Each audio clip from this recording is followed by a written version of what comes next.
Welcome everyone in the Zoom audience. I'm Terry Maggedy, the chair of the Elder Law Committee of the Trust and Estates section. And the first thing I always do is show my appreciation, our appreciation of our sponsors. We're fortunate to have 4 sponsors for our committee. Glen Oaks Escrow, California Title Company, the Sanborn Team, and Geffen Real Estate. Glen Oaks Escrow and Marcia Klein, they have an escrow company that specializes in the areas we deal with, probate, trust sales, conservatorships, court administration, trust administration, and that's Glen Oaks Escrow, Marcia Klein. And then our sponsor is also California Title Company, another organization that specializes in areas that we deal with. Title insurance protection for home buyers, including first-time home buyers, sellers, veterans, military personnel, seniors, everyone that's buying and selling real estate. Thank you, California Title Company. And now for our other sponsors, which are key people in our organization, I'm going to ask them to say a few words. First, Brian Joy from the Sanborn Team. Brian? Thank you, Terry. Appreciate it.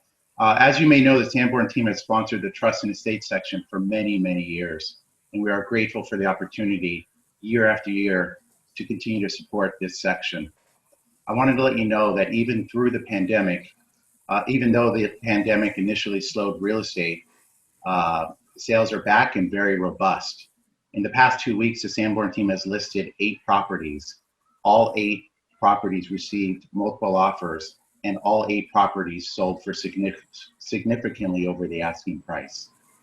The lack of inventory and low interest rates is definitely driving the real estate market.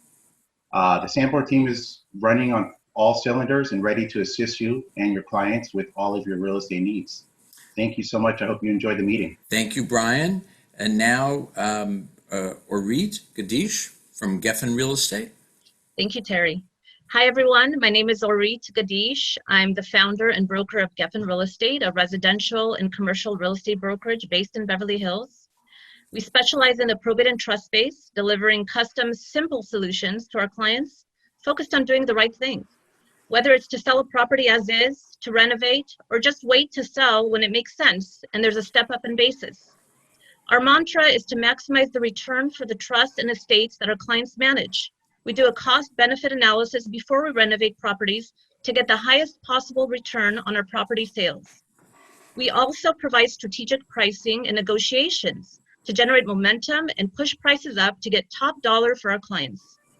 We have a large footprint with a team of 25 agents located as far north as Ventura County and as far south as San Diego. Looking forward to connecting with you. Thank you. Thank you, Orit.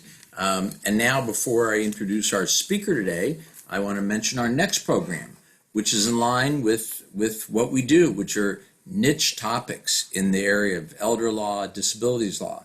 And our next program is going to be November 5, 12:30. And the title is Food, Drugs, Cosmetics. That's probably enough to get people to come anyway. Food, Drugs, Cosmetics, Dietary Supplements, Advertising, and the special legal rights of senior citizens, what all senior citizens need to know when they make decisions regarding their purchases. And that's going to be, that sounds like a great program. We've never had anything like that before in our organization, so I'm looking forward to the presentation. And now our speaker for today, Melissa Amster. Melissa, when you say attorney, doesn't really describe Melissa. It's really advocate. You know, you could tell by what she does on, you know, with her career, separate from her career. She is an advocate for people with disabilities. She's developed a great expertise in special education law, disabilities law, and including matters related to the regional center, which you're going to hear about shortly. And it's really a pleasure to, you know, I've known Melissa for a long time, and it's always a pleasure to work with her, whether it's you know, on professional matters related to law or any of her many volunteer activities, which also are part of her total picture of helping people with disabilities. So for now, I'll turn it over to Melissa to speak about the new Self-Determination Program and how to maximize it for your regional center clients. Thank you, Terry. Thank you for the warm welcome. So I am very excited about the Self-Determination Program. I think it really can change the way people with disabilities get their services, what those services look like, and how much control over those services that they have. Here's a little outline of what we're going to do, and I'm just going to stay into the end, because at the end I'm going to be talking about possibly paying for advocacy services through the Self-Determination Program. So hopefully that hook will keep you into the end. First, let's talk about what it looks like in a traditional model of services. So basically, I call it column A, column B, right? You have an IPP meeting. The client says, what I need, and talks about some of the deficits and what they can use. And the service coordinator has a list of all the services they have. You know, they have respite, they have ILS, they have behavior, maybe they have social skills, you know, supportive living, transportation, those sort of services. And they say, okay, here's the list of all the services. And the client says, okay, I'll take this, I'll take this, I'll take some respite, I'll take some behavior training, and I'll take some supportive living services. And then the service coordinator says, okay, so for respite, you can go to Premier. For whatever the case may be, for behavior services, you can go to CARD, and you get to pick basically what I say is one from column A and one from column B. And you can only use vendors, and the vendors are paid on set rates. And it's a very stiff system, because it's not always what the client really needs. And here, I actually put this link a few times. A good place to start looking at is what type of services there are. I put the Westside Regional Centers link here, and that shows what they actually break it up by age, what type of services are possibly available. And when you look at that list, it could be helpful, it could not be helpful. But once we get into regional center, with self-determination, it really changes everything. It's a voluntary system where participants get to choose the services they need in order to meet their goals. And it's through this person-centered planning. There's a number of different, vocabulary that we're going to have to learn as we learn about self-determination. Some of them are person-centered planning, and budget and IPP, but we'll go through this and hopefully you'll have a better idea of some of those vocabulary words. So here's another way to use it within not legal terms, right? It's a voluntary program where you use your individual budget, there's another vocabulary word, to purchase services and supports that the participant needs to implement their person-centered plan and their IPP. So we're sort of flipping the whole structure of how regional center systems services are going to be implemented. So let's step back and look at how we got to this self-determination program and where it's going in the future. The idea came from this 20-year-old pilot program that had 200 individuals in different regional centers in this program, and it was a success. They found it to be cost neutral. They found it to be participants actually got services that they needed. I went in a number of years ago, about 5 years ago, I went to a seminar on self-determination, and somebody said that they purchased a lift ticket for their son in the self-determination ticket, a ski lift ticket, because skiing was very good for him. It was therapeutic. He could use the muscles that he needed, and it was an activity he enjoyed. And I said, wow, if you can purchase a lift ticket in a self-determination program, I'm in. Let's figure out how to get this to everybody. So it really started out of a lot of pioneers here on the West Side, and some real advocates coming out of the Autism Society. And they put together a coalition, and they got in October 2013 the self-determination law, the Senate bill, signed into law. The way it worked is that there was a 3-year phase-in period for 2,500 participants. And that started in October 2018. So that's where we are right now. We're in this 3-year phase-in program. And so there are participants going through the program. I guarantee you, and I don't know the numbers, but not all of those 2,500 participants are actually in the program yet. They're working on it. Some are still finding stumbling blocks. But it's an idea to sort of get the regional centers used to being able to do this and learning it, and how to really implement it and sort of to work out any problems. But the really exciting news is, as of June 5th, 2021, so that is not very long in my book, is going to be open to all eligible regional center clients. So, and as we go through this seminar, you'll see that right now is time to start really planning that out, thinking about it, thinking about how to maximize services right now, and really putting clients of the regional center in their best possible place if the self-determination is a good fit for them.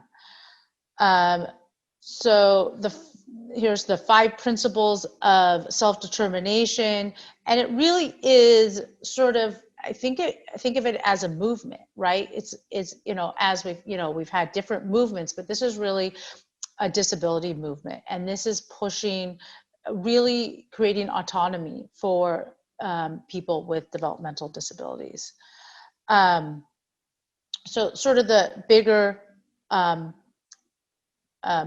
overview, and here's some of the vocabulary words that we're going to be using here, is the client makes a person-centered plan where you really talk about your hopes, your dreams, and what you need to achieve those. And the service coordinator helps develop this IPP based on the person-centered plan, and then there's a process with the regional center that you agree on a budget, and then you make a spending plan. So how you're going to spend the individual budget, and then there's a financial management service, or an FMS, that makes those payments on behalf of the participant. So we're going to go into much more details, but that's sort of the idea, the general idea. So I often give presentations to parents, but now I get to give presentations to attorneys, so I get to really include all my code sections, which I was excited about. There's, you know, here's the code section, and this is where we're going to start, and it should be available to every regional center participant, and it can be any age, and we're going to get to some. There's a few small exclusions, and we'll get to that later on. But generally, by June 2021, it's going to be available to all participants. So here we're going to work on some of our definitions. The financial service management services, it's the service or the company that will distribute and manage the funds. Basically, you have a budget, and you have a certain, you're going to end up with a pool of money, whatever it is, let's say $50,000. And basically the regional center releases that money, gives it over to the financial services, the FMS, and the FMS then distributes that money according to the IPP. And there's a few different models that we'll talk about as we go of how the FMS can work, but that's a word and a term that we're going to be using through this process, FMS. An independent facilitator, and this is where I come in, and where maybe some of you might want to come in. The independent facilitator, and obviously it does not need to be an attorney, but it could be an attorney. I mean, and I'd say most aren't attorneys. I just happen to be really interested in this area because I really think it can be life-changing. Is someone who is selected by the participant, and you cannot be providing any other services to the participant that's in their IPP. So that means that a respite provider can't be the independent facilitator, or an ILS provider, or the company doing the ILS providing cannot be the independent facilitator. But if you, you know, we're going to want to pay close attention to what the independent facilitator may do, including identifying needs, developing those needs, advocating on behalf of the participant. So those are some needs that, those are some roles of the independent facilitator, and that is, you know, advocating can be something that that can be a role of an attorney. So one really important thing, again, this is a cost neutral, self-determination is supposed to be cost neutral, and that the independent facilitator has to be paid out of the individual's budget. Right now, during this phase-in period, DDS has allocated for each new participant $2,500 to be used for your first PCP and the whole process getting you started into self-determination. This is sort of a one-time use it or lose it payment, and it's not clear right now if DDS is going to continue that one and only $2,500 payment for that process for when it opens up to everyone. I hope they do. It would make the process much harder, but and I think a lot less people will take advantage of it, but we'll have to see. And just a caveat to that, that you can't get paid if you're a parent, which is often in sort of these sort of things. And in order to become an independent facilitator, the bar is fairly low, is that you just need to have training. And there are trainings, the different regional centers, different self-determination committees, different organizations are having these trainings, and it's usually like a 4 or 5 hour training. I just completed a much longer course, but there are these trainings available.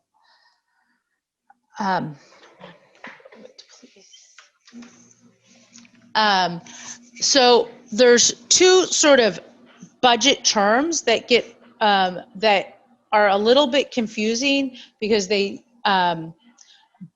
both are about money, but they mean different things. Right now, the first term that I'd like you to keep in mind is the individual budget. The individual budget is the amount of services that are available for the participant to use. So, I mean, it's generally, and we'll talk about it more, it's generally based on what the last 12 months of services were to the participant. So if the year prior there was $50,000 worth of services used, then the participant's individual budget for the self-determination program would be that $50,000. We're going to talk about it a little bit later and how it can increase and decrease, but that's generally one term. And the other term that I'm sort of previewing is called a spending plan. And we'll talk about that later. So we have an individual budget and a spending plan. The individual budget is basically the amount of money that the regional center spent on this client. IPP, the individual program plan, is the same definition as it is in the traditional system, and it's going to work in the same way with your same rights that are under the Lanterman Act.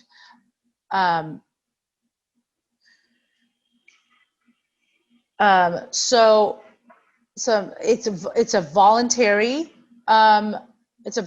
program. So it might not be the best for some clients, because especially at the beginning, it's going to take a lot of effort and work to get in, to start it up, to get your person-centered plan, to get your FMS, to get your budget. It's going to take a good amount of clerical and advocacy to get it started. And if it's and so it might not be the best for all clients of the regional centers.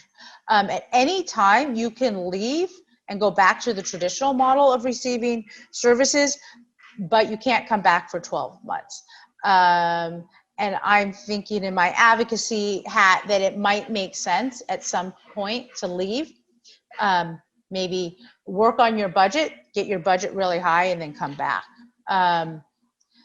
And the caveat that it is available to any regional center client, regardless of age. I didn't put it in there, not early start, not under 3, but you cannot live in a long-term health facility. So that would be the exception. You have to go through the participant has to go through an orientation. The same rules of utilizing generic services and supports first still applies in the self-determination. And it can't be used for housing, food, and you wouldn't be able to pay for your health insurance. You wouldn't be able to pay for speech therapy if it was paid for by your health insurance, or if you're receiving IHSS, you wouldn't be able to use that. You would have to use those services first. Goes without saying that you have to stay within your budget. And as I talked before, is that we're getting away from this vendor model, that you don't have to use vendors. But there's one vendor service that's required, and that's the FMS. And there are a number of FMSs. You can interview the FMSs. You can talk to the FMSs, and and pick which one would be a good fit for the participant. If you don't use your own independent facilitator, the service coordinator could act in that role.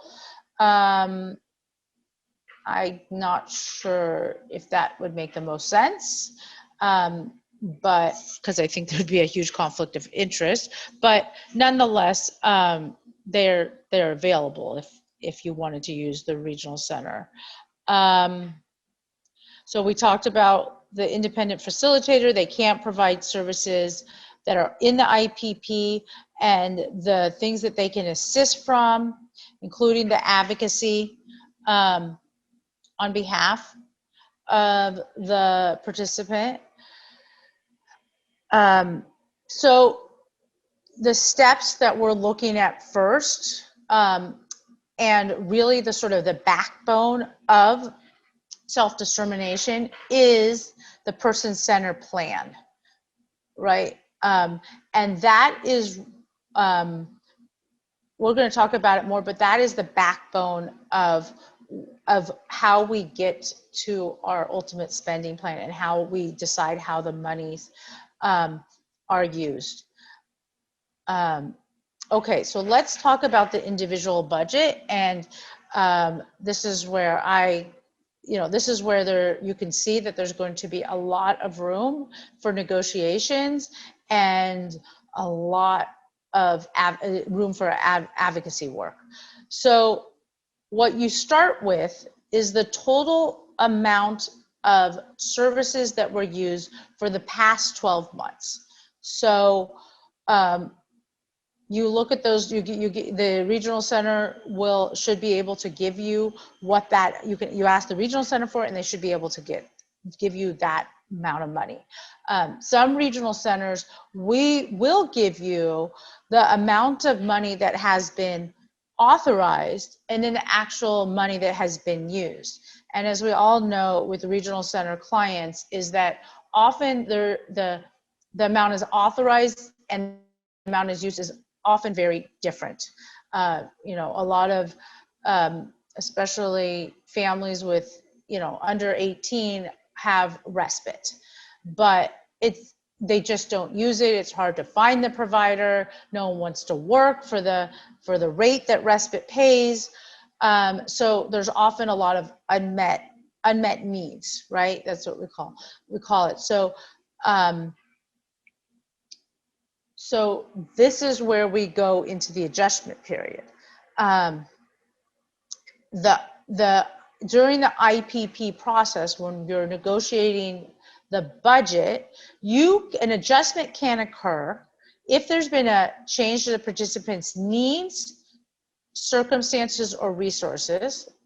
I don't know if an attorney wrote that, because I couldn't think of a difference between a circumstance, need, or resource. I think circumstances, I think it's redundant, but nonetheless, that's just me. But I guess you could figure it out, but you could think of some cases that would be a need and not a circumstances. Or, so if there's been a change, right, they've transitioned out of special education into adulthood, and now they need other services. They need supported living, or they need supportive employment, those sort of needs, circumstances. Or if the IEP team determines that there was an unaddressed need that would have been resulted in increase or decrease in purchases. If something would have been purchased, but for some other reason it wasn't, we can add to the budget. And I'll tell you an example of a client. I have a client that has a G-tube, and she qualifies for respite. She also qualifies, because of the G-tube, she qualifies for LVN respite care. I don't know the exact rates, but regular respite pays about $15 an hour. LVN respite, I think, is about 30 hours an hour. But so she's been authorized for the LVN respite, but she can't find an LVN provider. Everyone that the family hires, they quit after a day. The agencies stop calling them because they can't find a provider. So they changed and they asked the regional center, hey, can the grandmother do the respite? She knows the child, she can feed the child, use the G-tube. And the regional center said, yes, since you weren't able to find an LVN provider, we'll let you have the grandmother provide the respite services. So I've been thinking about this client, and when this client goes into the negotiation process about the budget, I will make the argument that she should have been getting this LVN respite, but she didn't because there just wasn't a provider. And that really, instead of paying $15 an hour, the regional center should have been paying $30. I don't have my calculator with me, or I don't have my calculator open, but you can see that could be a huge change. If she has 40 hours of respite per year, per month, and I cannot do math in my head, but let's say that's $1,000. Well, and that would be, $12,000 a year. But really, if you've advocated for the LVN respite, that's $24,000 a year. And that $24,000 a year gets put into the budget, and that can be part of the spending plan. And that basically is another $12,000 that this participant can use based on their person-centered planning. So that could go, we can talk going back, that can pay for lift tickets, that can pay for an iPad, that might be able to be paid. I heard right now with COVID, since all the gyms are closed, people are buying Pelotons, right? And so things like that just make me very excited. And it really you really can tailor the services to something that the person with a developmental disability really needs, and have the provider that they really need, rather than this back to the old school vendored process that the regional center has. And again, the process in which we go through this individual budget and negotiating that's in the IPP,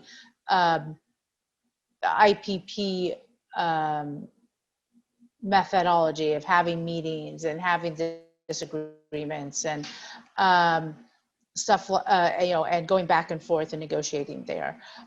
Just a thing to keep in mind, again, in the welfare, we're going through the Welfare and Institutions Code, is that you can change transfer funds. There's three main categories, but you can change funds in the categories. Once you have your spending plan, you can change up to 10%. And then if you need to do over, then you would have to get approval. I don't see this being much of an issue with, if we get to it at the end, where we sort of talk to some more the budgets and how they work and the spending plan. I don't see that much of an issue. Again, we talked about the FMS. They're responsible. They're the only vendored service, and they must provide monthly budget updates to the regional center and the participant, so you can track the spending. And you can imagine how important it is to really watch your budget, because basically you have this pool of money that you're supposed to be spending. And if you don't spend the money by the end of the year, you just lose it. And especially during COVID, where a lot of services have been suspended, you really want to be on top of making sure that the budget gets spent according to the person-centered plan, and you're utilizing all the services that you can. There, a little part of something you should be aware of is criminal background checks. They need to be done for all individuals that provide direct care to the participants, or if the participant requests or the FMS requests that a background check is done. And a little stickler is that the cost of the background can't come out of the budget. I've heard of some people doing sort of a one-time bonus putting into the budget, but you know, that would cover the background check, so that might be one way to get around it, but you can't have a line item in your budget that says, or your spending plan that says background checks. So here's a timeline of how how the process works in self-determination. First, the client must attend the orientation and inform the regional center that you wish to enter the self-determination program. The client either hires an independent facilitator, or they can decide to be their own.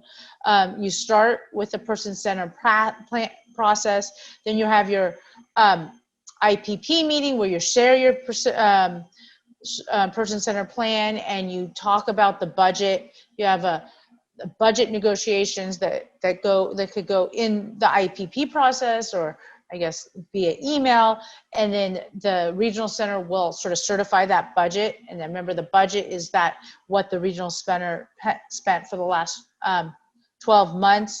Then you get to select your FMS provider, and then you want to work with you can work with your FMS and the independent facilitator. You create a spending plan based on the person-centered plan and how much you have in your individual budget. You submit that spending plan to the regional center. The regional center approves it. They staple it to the back of the IPP. It becomes part of the IPP, and then the regional center releases funds to the FMS. Obviously, this is really simplified and it sounds very smooth, but you can see that there's probably roadblocks all over the process. So I could talk, and we could go to trainings about person-centered planning for many, many hours. I'm just going to give you a very, very coarse overview, but it's really a process where the participant gets to share who they are, what they like, where they want to live, how they want to spend their time, what they want to do with their time, and what they want to do with their future.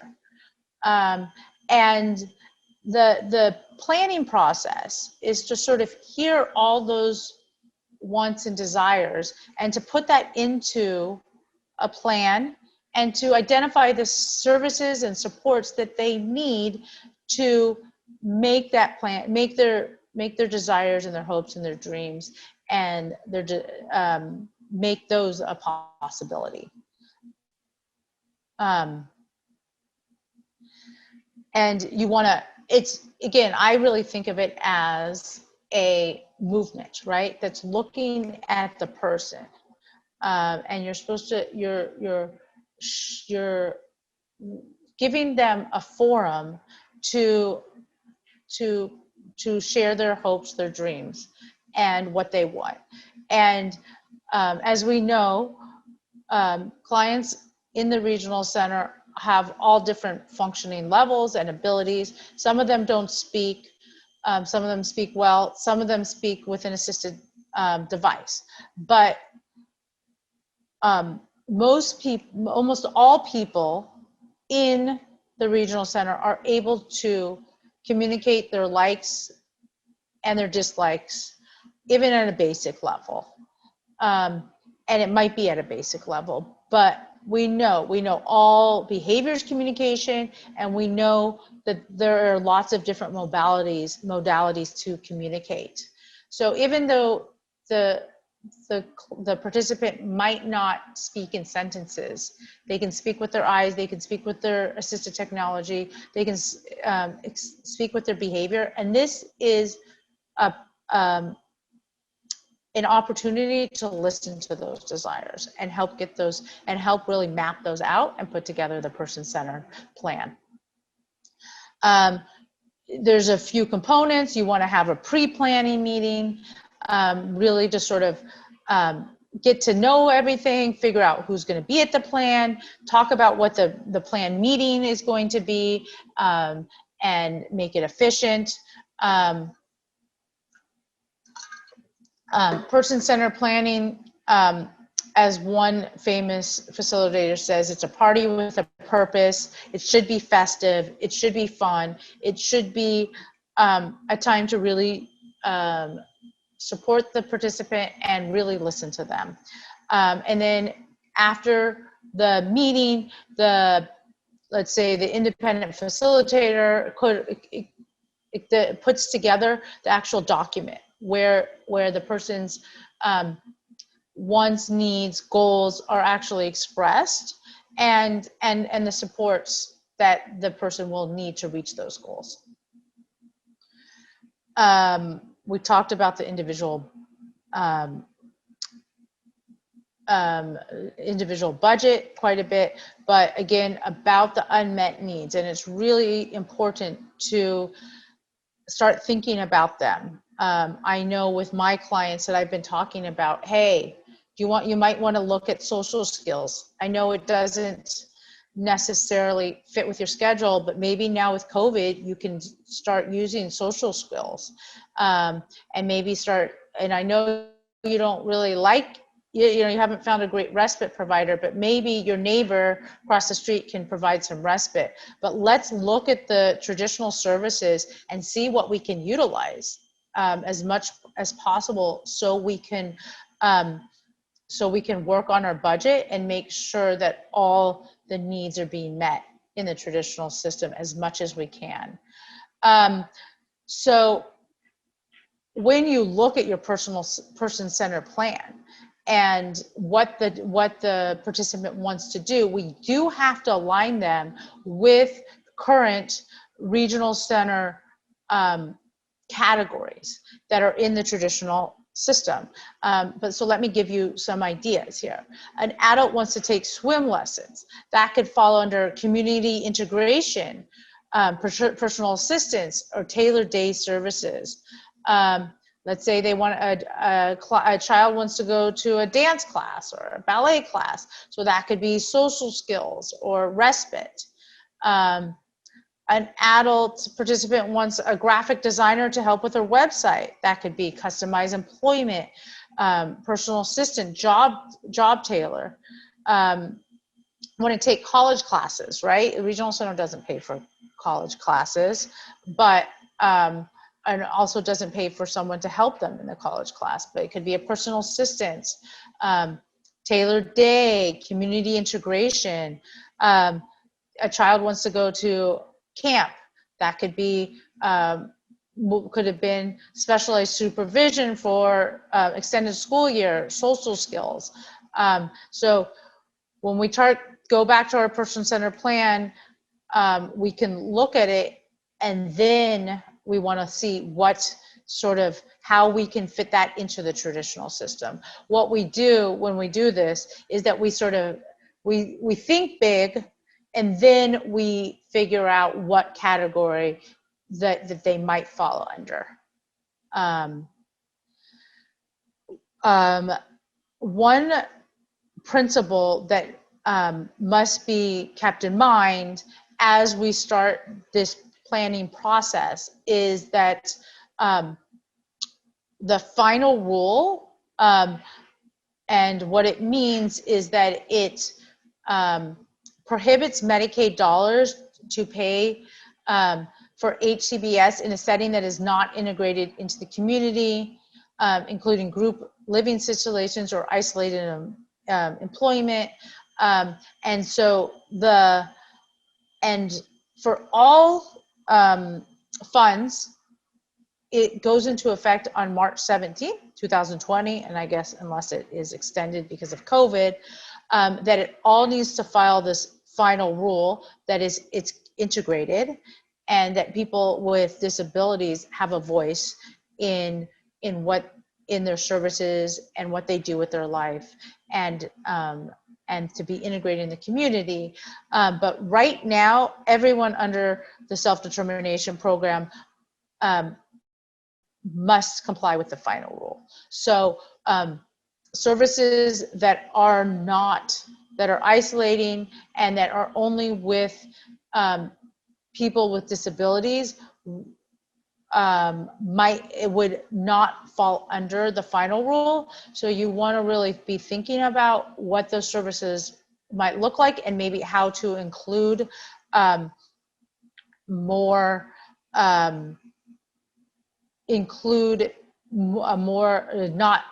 not people with disabilities, but really include a wide range of people. Okay, so we talked about this IPP meeting after, again, where we are in the process is that we've entered the program, we've selected the independent facilitator, we've had our person-centered plan, and now we're in the IPP budget meeting. We present the plan, you discuss the goals, you review that payment history, you talk about unmet needs, and then the regional center then proposes their budget, and you have a discussion, and then hopefully you come to an agreement. Notwithstanding that there might be conflict when you're talking about money and asking for more money, the rights under the Lanterman Act are still available, and that you can still use the fair hearing process during the IPP process. So there are, if the regional center and you cannot agree on what sort of services that need to be provided, again, as always, you should ask for a notice of action, and you have your same appeal rights. And also the 4731 administrative complaint procedure is also available for basically when the regional center is not doing what they should be doing or not doing what they're required to do.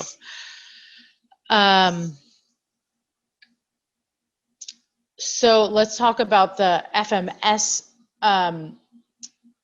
providers. Now there's a few different models that a participant can utilize for the FMS. We have a bill payer, a sole employer, and a co-employer. So let me discuss what each of those are. The bill payer model is when the FMS basically just pays for goods or services, and when you don't employ anybody personally. If you haven't sort of figured out by now, one of the really creative things about self-determination is that you get to pick your own providers, hire your own providers, and also pay your providers what you want, or what is allowable under your budget. So let's say you have a great respite worker, or you have a great ILS person or SLS person, and they're only getting $20 for the agency. You can decide whatever you want to pay that ILS provider. Maybe you want to pay them $35 an hour because they're amazing and they're great and they do all of these things. So you have so much more flexibility. But in the bill payer model, you're only purchasing from businesses. So you're paying it to this agency, this agency, this agency, and the rate per month is between $50 and $100. And again, the FMS costs have to come out of your budget. And the other model is a sole employer model. And that is when the participant directly employs the workers and assumes all the liabilities for the workers. That means, having a tax ID, and the participant has to have insurance, and either purchase that. A really interesting thing here, if you look at it, that you could choose to provide health insurance to a worker if that's something you'd want to do and you have the ability in your budget, in the room in your budget to pay for that. You know, there's a lot of flexibility there to really possibly hire people that is going to be who the participant wants to work for them. Sometimes FMSs have insurance plans for workers' comp or liability or whatever that you can buy in for a certain percentage of probably the hourly rate. But the FMS is there to make sure that all of the laws and the qualifications and payroll are all being done. But the participant has a lot of control. And the rate per month for this model is between $110 and $150 per month out of the participant's budget. The co-employer is sort of a mesh between where the participant hires the workers but shares some of the roles and the responsibility. And the FMS has more control. The FMS is the employer of record and assumes the liability. And the FMS is responsible for the insurance and to pay the payroll taxes. It's the most expensive model, but if you look, the rate per month is $125 to $165, and it's not that much more than the sole employer model. And the way it sort of works, bottom line, let's say you want someone to be paid $20 an hour, the FMS has a rate that you sort of add on whatever it is, 18% to cover their portion, right? To cover their insurance and payroll taxes and everything like that. So now we talked about the budget and we've gone through the IPP and the budget is certified. And next you want to figure out how you're going to spend that money. And that's where you want to use Excel and really put together a spending plan. And you want to identify the costs, how often they're going to be used, whether it's daily, weekly, how many hours, and your estimate, and then you have to get it into all the categories that we talked about, the respite or the tailored employment or whatever. You put together a spending plan. And again, you have to include in part of your spending plan is that the FMS, the Independent Facilitator, any employment benefits or taxes. And you basically hand your spending plan to the regional center, and the regional center only has a couple of answers for when you hand them the spending plan. They really are just looking for the participant's safety, health and safety. They can make sure that the participant is being healthy and safe, and they can also look at it to make sure that it's a responsible budget, right? That you're not going over, and that you're not paying for generic resources. But other than that, once you hand them the spending plan, and if you want to buy your Peloton, or you want to buy your lift ticket, or you want to buy swimming lessons, the regional center doesn't have the ability to say yes or no to those services. They have to certify the spending plan. It gets attached to the IPP, and then the funds are released to the FMS, and the participant can start spending the money. So I said here at the end of my talk, I was going to talk about possibly getting paid for advocacy and what the independent facilitator can do. As I said, the independent facilitator has to come out of the budget. But part of the role is advocating on behalf of the participant, and for different services that they might need. So whether you need to pay for an independent facilitator to advocate maybe in the educational realm, because if you look on Westside Regional Center's page of services they do provide educational advocacy. Or maybe you need them to advocate in getting benefits, or maybe you need to advocate with IHSS, or I guess that's another punishment, or with the regional center. So this can be a line item in your budget. It could be a flat rate, $5,000 to the independent facilitator per year, or you can put hourly, whatever it is, your hourly rate, and you need 10 hours of advocacy a year. You can definitely put the independent facilitator into the budget.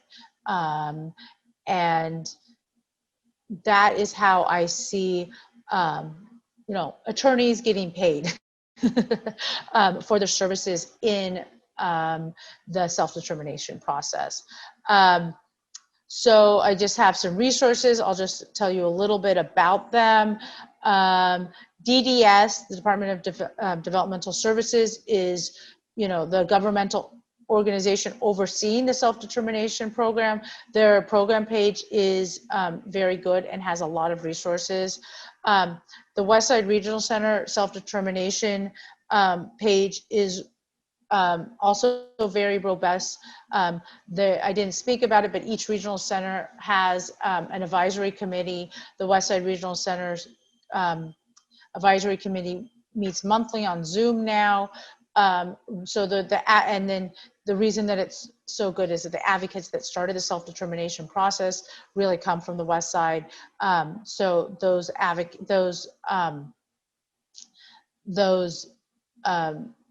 meetings and the self-determination is really going strong there. We have from Disability Voices United, and also the Autism Society, we have this self-determination interchange. It's really a great resource. They have every week they have Zooms, and they put those up on YouTube, and you can learn so much about the self-determination program. Always look at Disability Voices United. They're really on the forefront of the self-determination program. And then look on my website for any updates. So I guess, we've come to the end of our hour together, and boy, is this something. Really, for all of us, for anybody who really who's had a history with this world of people with disabilities, regional center clients, this has the potential to be a real game changer. I say potential. So we're looking forward, maybe Melissa, after we see how this new car runs, maybe you'll come back and give us a further update on it. We have one before we leave. What do we have? This would be absolutely wonderful. That's what the reaction is probably my reaction, which is the presentation's wonderful. This is wonderful. And there are a lot of questions, but many of them are probably going to be very people oriented based on individual circumstances. And many of them, we will have to see how it really operates in real life. Yeah, and I guess just like a little caveat is now is the time to start planning for your clients and and potential participants, for our regional center clients. You really want to make sure that they're getting all the services available to them and all the services that they could possibly use. Yes, in the budget process, there is adjustments, but I see the road to least restrictions is to really have those services already in the IPP and already ongoing and already ready to go. So it's right there on the budget. Right. And I think I'm going to, because there are a lot of nuances. I see some questions. I think I'm going to step in and say, people can contact you individually. I think that's going to be a good thing, as opposed to having a community forum on some of these questions. So, so I'm gonna end the program with a thank you again, Melissa. This was great. I mean, I learned an awful lot. So that means I assume everyone else did too. So we'll plan to see you back again for an update whenever that appropriate time is, after this has been on the ground for a while. So, okay. Thank you, everyone in the webcast audience. Thank you, Melissa. And now we'll sign off for our program now. Thank you.